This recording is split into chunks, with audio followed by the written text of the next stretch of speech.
Hi everyone. In our last video, we have seen the unit solutions from the second PUC syllabus. We just started with the introduction of the unit. We discussed with the classification of binary solutions and how to express the concentration of solution. In this video, we'll continue with the next concept called solubility. How the solubility is related in understanding the solutions of various components present in it. Before going to understand the types, we'll consider what is a solubility or how we can define a solubility. Solubility is defined as the maximum amount of the substance that can be dissolved in a specified amount of solvent at a specified temperature. For example, if I take 100 ml of water and if I keep on dissolving the sugar in it, there is a state reached in the solution where the maximum amount of sugar is dissolved in the 100 ml of water. That particular state where the maximum amount of sugar is dissolved in 100 ml of water is called as its a solubility, provided the temperature should be same during the dissolution or during the solubility of the compound. Hence, solubility of any given substance is its maximum amount that can be dissolved in a specified amount of solvent at a specified temperature. Such solubility depends on various factors. The important are the nature of solute and the solvent, temperature, and pressure. Now, we'll discuss the solubility of solids in a liquid. Similarly, solubility of gas in a liquid we'll try to discuss in detail to understand the solubility. So, to begin with, we'll start with the solubility of solid in a liquid. With the help of factors affecting the solubility, we'll extend the concept. As we mentioned earlier, nature of solute and solvent is the most determining factor to understand the solubility. There is a saying, dissolves in like. That means the like nature having components will only form solution. As we know, the compounds or the substances are classified based on their dipole moment into polar molecules and non-polar molecules, or polar substances and non-polar substances.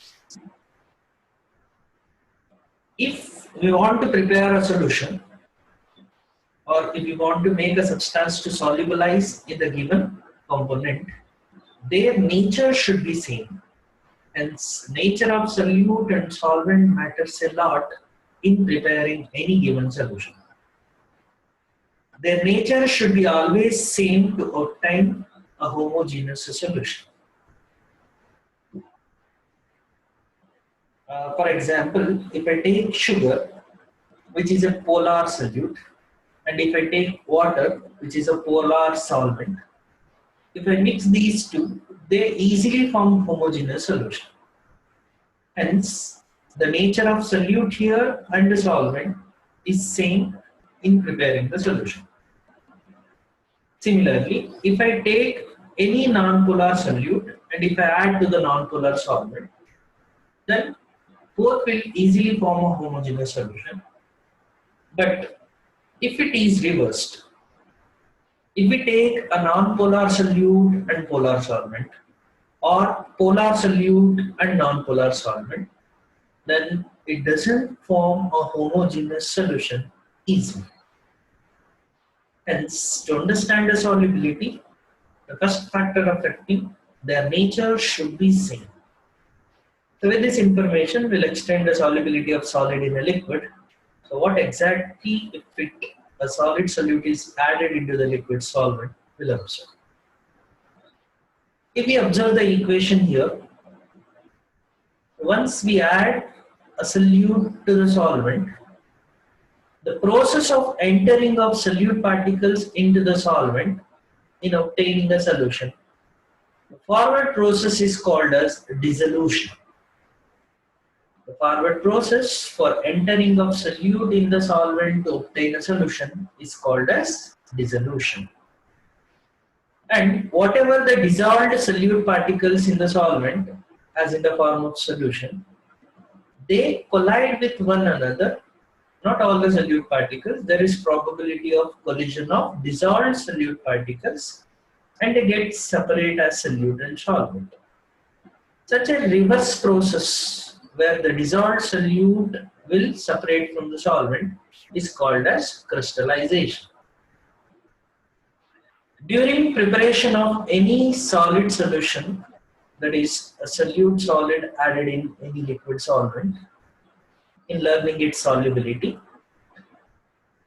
we can reach a condition where a dynamic equilibrium is attained between this rate of dissolution and rate of crystallization.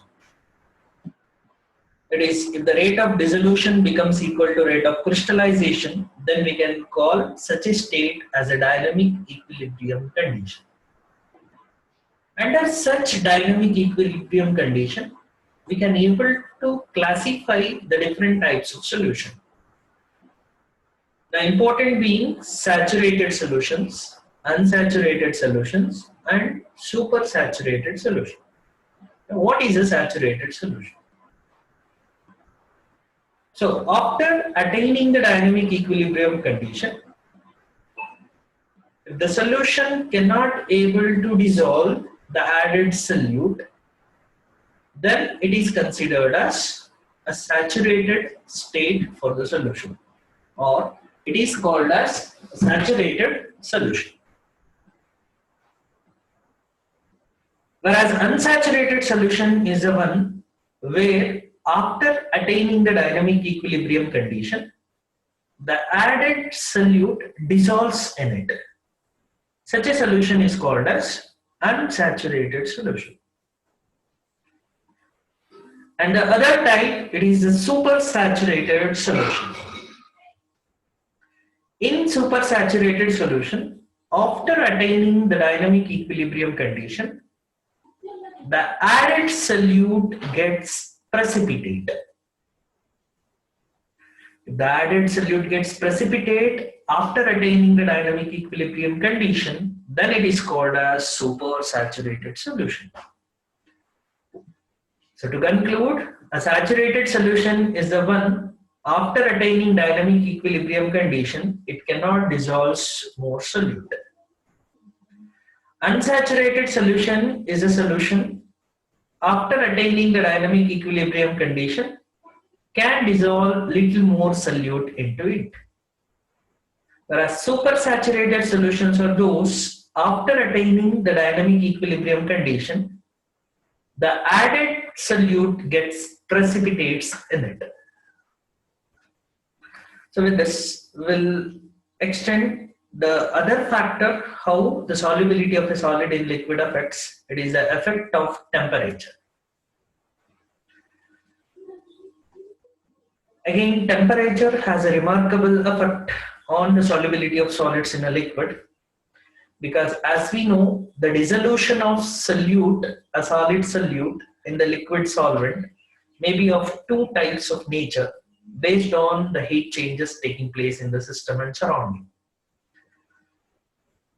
If we add a solute in the solvent, the dissolution of solid in the liquid solvent may be exothermic in its nature or endothermic in its nature. For exothermic nature of dissolution, temperature will affect in a different way, and for endothermic nature of dissolution, temperature will affect in another way. So how exactly it affects, we'll try to discuss now.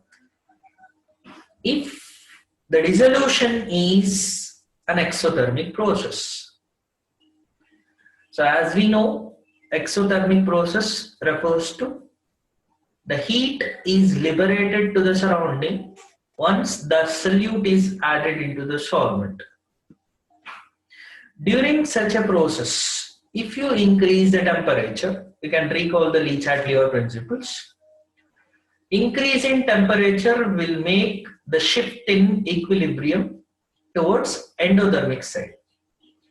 That means dissolution rate will decrease and crystallization rate increases for an exothermic process if temperature is increased. As dissolution rate is decreased, solubility decreases. In simple, for an exothermic dissolution of solid solute in a liquid solvent, increasing temperature decreases its solubility. If the dissolution is an endothermic process, that means if we add the solid solute into the liquid solvent, due to the addition of the solid solute, if temperature is absorbed from the surrounding, that is heat is absorbed from the surrounding, then the nature of the process is endothermic.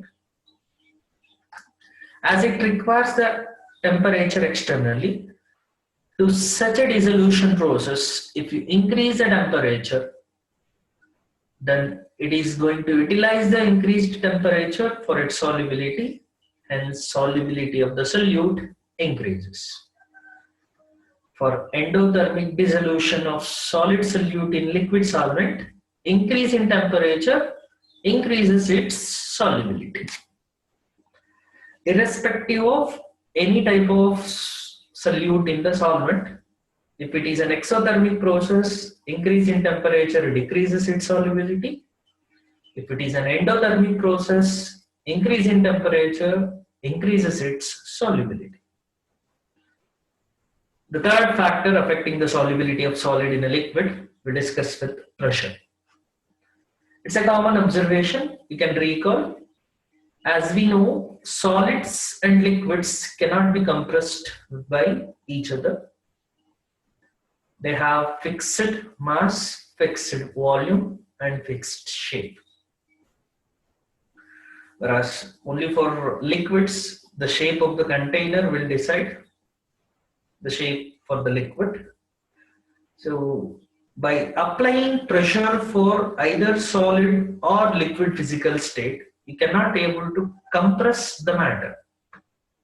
Hence, pressure has no effect on solubility of solids in a liquid.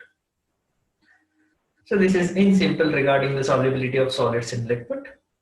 So remember with the nature of solute and solvent, the dynamic equilibrium conditions to explain saturated, unsaturated and supersaturated solution, and how temperature and pressure affects the solubility of solid in a liquid.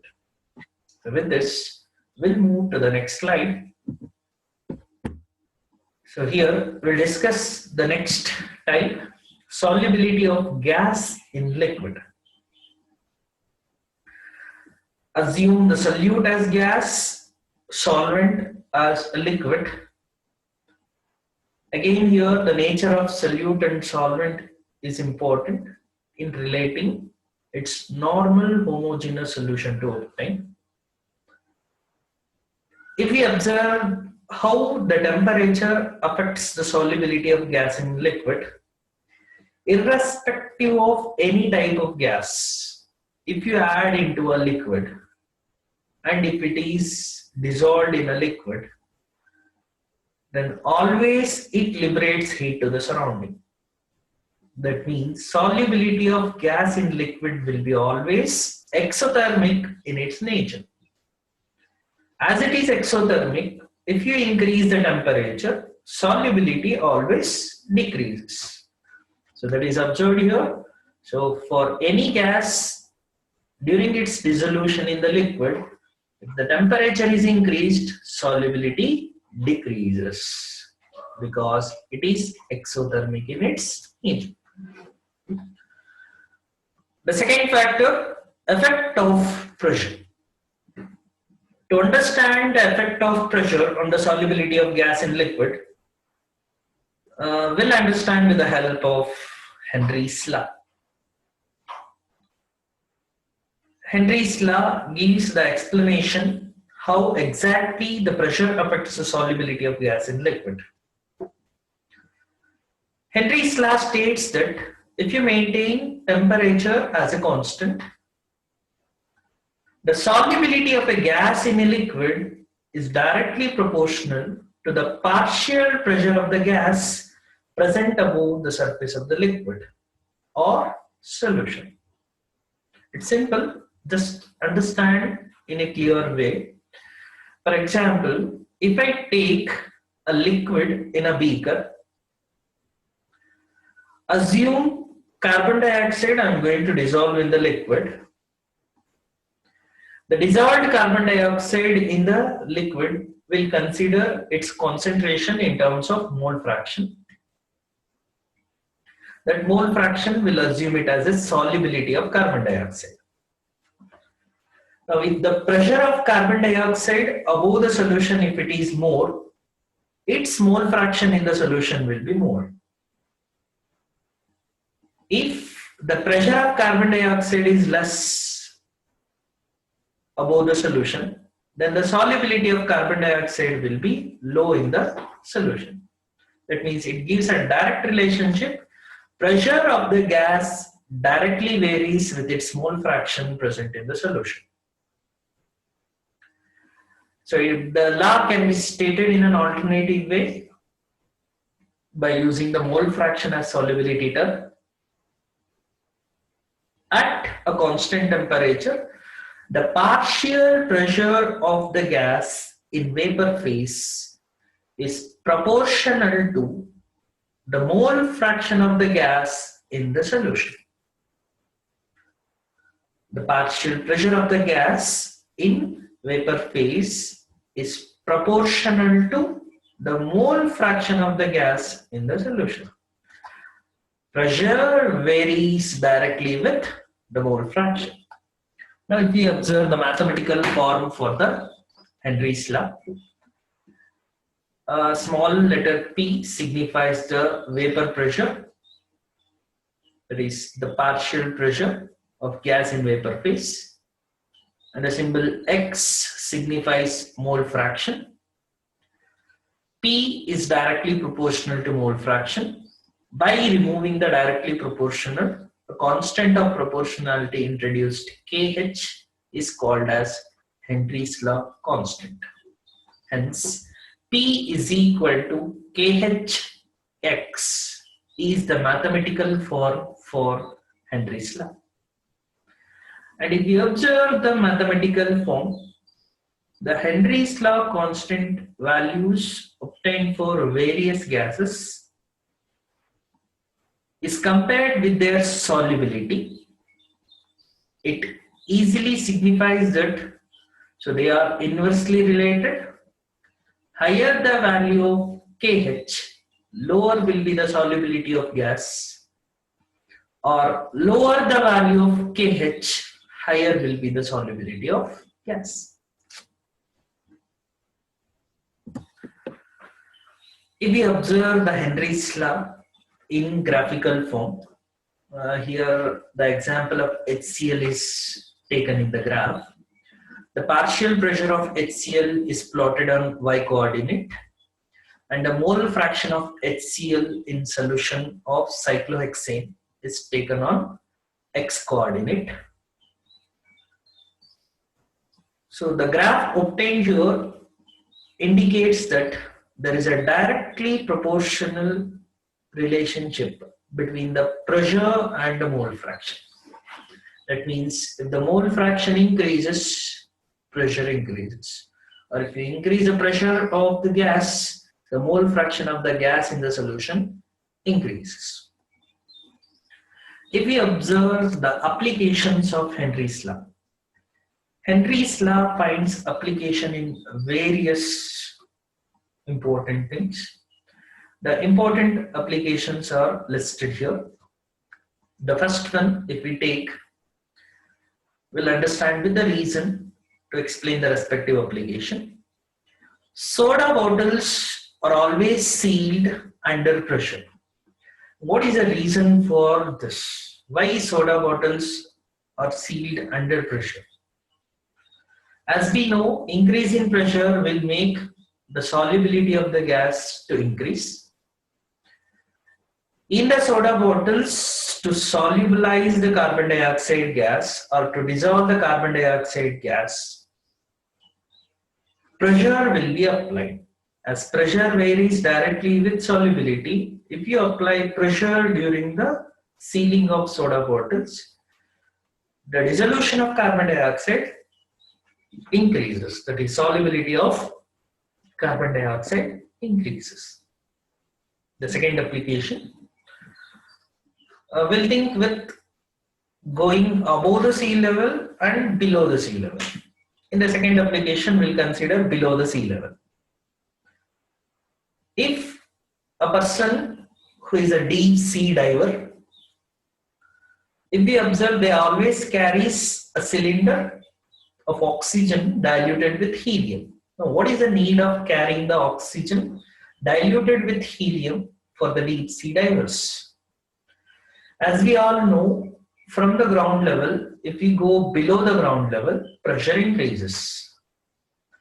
As pressure increases, solubility of the gases increases. The major gas of the atmospheric air, nitrogen, which is not dissolved in the blood, that is to our blood, under normal atmospheric level. Whereas if we consider a deep sea diving, due to increased pressure, nitrogen gas, which is not dissolved in the blood at atmospheric level or ground level, will going to dissolve if we have a deep sea diving. As a result of that, once a person coming out from the deep sea dive towards the surface, the dissolved gas, that is the nitrogen gas, will come out from the blood capillaries and will leads to a very severe painful condition called as bends. B-E-N-D-S, bends. To avoid such a severe painful condition of bends, the deep sea divers carries oxygen cylinder diluted with helium. As helium being a lighter gas will maintain the atmospheric condition once it is diluted with oxygen. We'll discuss with the last application of Henry's law. Here we'll think with if a person going above the ground level. We'll think of the people living at high altitudes or mountain climbers. They're generally affected by a condition, a medicated condition called as anoxia. What is the meaning of anoxia? What happens in the persons suffer from anoxia? So anoxia refers to a medical condition where the persons are not able to utilize the sufficient quantity of oxygen in them. That means as pressure decreases if we go above the ground level, under that reduced pressure, solubility of gas in our blood will be less. As a result of that, less intake of oxygen will be carried in all the cells. As a result of that, they suffer from a condition called anoxia.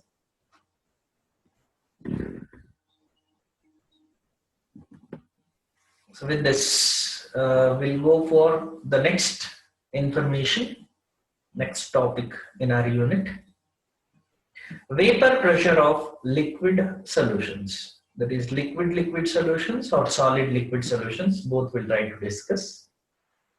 Before understanding in detail about the liquid solutions, we'll recall what is vapor pressure and how the concept can be related to understand the liquid solution. As we all know, vapor pressure is characteristic property of all the liquids. Now, what is vapor pressure?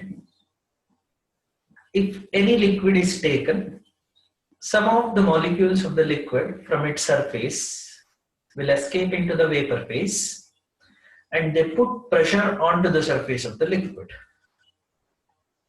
So after attaining the equilibrium condition, that is at equilibrium condition, whatever the pressure exerted by the vapors of the liquid onto its surface with which it is in equilibrium is called as vapor pressure. Each liquid will have its own characteristic value of vapor pressure. And why this vapor pressure is very important in understanding, because one of the important property to relate is, if we heat the liquids, liquids will boil. As we know, all the liquids will never boil at the same temperature condition. Their boiling points differ.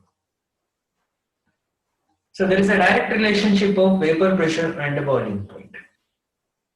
Now, what is boiling point exactly? So if the vapor pressure of any liquid becomes equal to the atmospheric pressure, then the liquid will boil. That particular temperature needed to make the vapor pressure of a liquid to become equal with atmospheric pressure is called as its boiling point. Now, if we observe this property of vapor pressure, based on this, we have the two classification of liquids as volatile liquids and less volatile or non-volatile liquids. Volatile liquids are those which will have high rate of evaporation. As a result, their vapor pressure will be high. As vapor pressure is high, their boiling point will be low. Whereas less volatile or non-volatile liquids are those whose rate of evaporation will be very less. Hence, the vapor pressure will be less. As a result, their boiling point will be high. Volatile liquids will have low boiling points. Non-volatile liquids will have high boiling points. Now, with this basic information, we'll try to learn. So, Raoult's law. A German scientist, Francois Martin Raoult, so formulated the Raoult's law, which explains the vapor pressure to relate the solubility of liquid in solution or solid in solution. If we observe the statement of Raoult's law, if you take a mixture of two volatile liquids, the mixture of these two, if we observe, the partial vapor pressure of each volatile liquid will be directly proportional to its mole fraction present in the solution. So again, the law explains the same significance as that of Henry's law, but there it is applicable for gases. Here we are applicable for liquids. That means we are applying for liquids. Through liquids, we are understanding the Raoult's law. As we know, partial vapor pressure refers to the vapors of the liquid present in the vapor phase, so which is evaporated from the liquid. And if we observe this, the statement is very simple. For a solution of two volatile liquids, the partial vapor pressure of each component is directly proportional to its mole fraction present in the solution. For example, we'll call the component 1 as 1 or capital A, component 2 as 2 or capital B. Raoult's law explains the partial pressure of each component is directly proportional to its mole fraction present in the solution. If it is for first component, P1 is directly proportional to X1 or P2 is directly proportional to X2. By removing the directly proportional, we'll get a constant of proportionality referred as P naught. If it is for first component P1 naught, for the second component P2 naught. What is this naught symbol and what is the constant of proportionality explained here? If we observe, if I take the component 1 alone and if we measure its vapor pressure, The measured value will be always a constant because it is in its pure form. No other components are present along with it. In such a pure form for a liquid, the measured vapor pressure called as its pure vapor pressure. To indicate in a pure state, a naught symbol is used. As this will be a constant for all the liquids, so we can consider the proportionality constant as the respective vapor pressure in its pure form. Hence, for the component 1, P1 is equal to P1 naught mole fraction 1, P2 is equal to P2 naught mole fraction 2, where P1 and P2 are vapor pressure of the two components in solution. P1 naught and P2 naught are the vapor pressures in their pure form. X1 and X2 represents the mole fraction of the solvent and solute, or the component 1 and component 2. By using Dalton's law of partial pressure, so we can get a relationship to explain how the total pressure and the mole fraction of each component varies. Now, as we know from Dalton's law, the total pressure will be always equal to sum of the partial pressure of individual gases present in a non-reactive mixture. That is what exactly from Dalton's law we are taking. Now we'll apply that for the solutions now. P1 and P2 are the vapor pressure of component 1 and component 2 in the solution. Now P total will be equal to P1 plus P2. So we'll take the expansion in the substitution. P1 is P1 naught mole fraction 1. P2 is P2 naught mole fraction 2. Here we'll replace one of the mole fraction term to relate it for only one term in the final equation. So you can recall from the mole fraction what we learned in the earlier video. The sum of mole fraction of all the components in any given solution will be always equal to 1. If we use that, mole fraction 1 plus mole fraction 2 will be equal to 1, or mole fraction 1 will be equal to 1 minus mole fraction 2. By replacing that mole fraction of 1 by 1 minus mole fraction 2, we'll get the final equation to relate the P total with mole fraction 2. As P total is equal to P1 naught plus P2 naught minus P1 naught into mole fraction 2. Similarly, we can relate P total with mole fraction of 1 also. Now to understand that P total and the mole fraction relationship or individual vapor pressure of the liquid with its mole fraction, so we'll observe this graphical representation of the law. Assume we are having the two liquids 1 and 2. Among the two, let 2 be little more volatile when compared to first liquid. So as a result, you can observe here, so P1 naught on lower side explains it is less volatile liquid when compared to second component P2.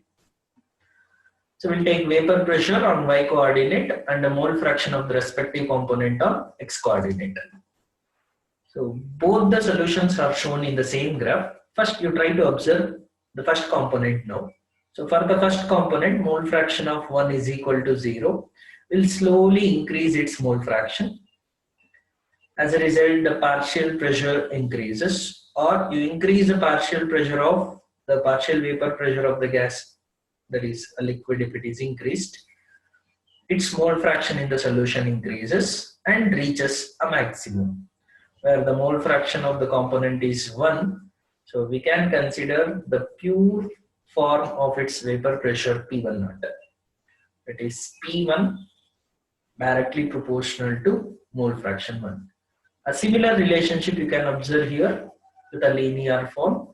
So by increasing the mole fraction of 2, so its partial vapor pressure increases, or partial vapor pressure of the second component is directly proportional to its mole fraction present in the solution. Again, by reaching the maximum in its pure form, we can relate it as P2 naught. If we observe this particular linear relationship here, P total is equal to P1 plus P2. This P total is directly proportional to mole fraction 2.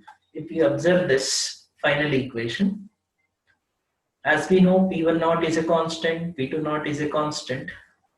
So leaving the constant terms, P total is directly proportional to mole fraction 2.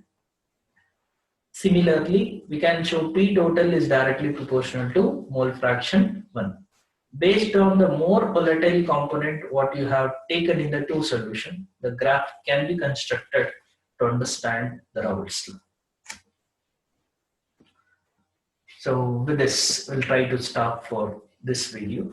We'll continue the next topics, that is based on the Raoult's law, how solutions are classified as ideal solutions, non-ideal solutions, and the concept of azeotropic mixtures in our next video. Thank you.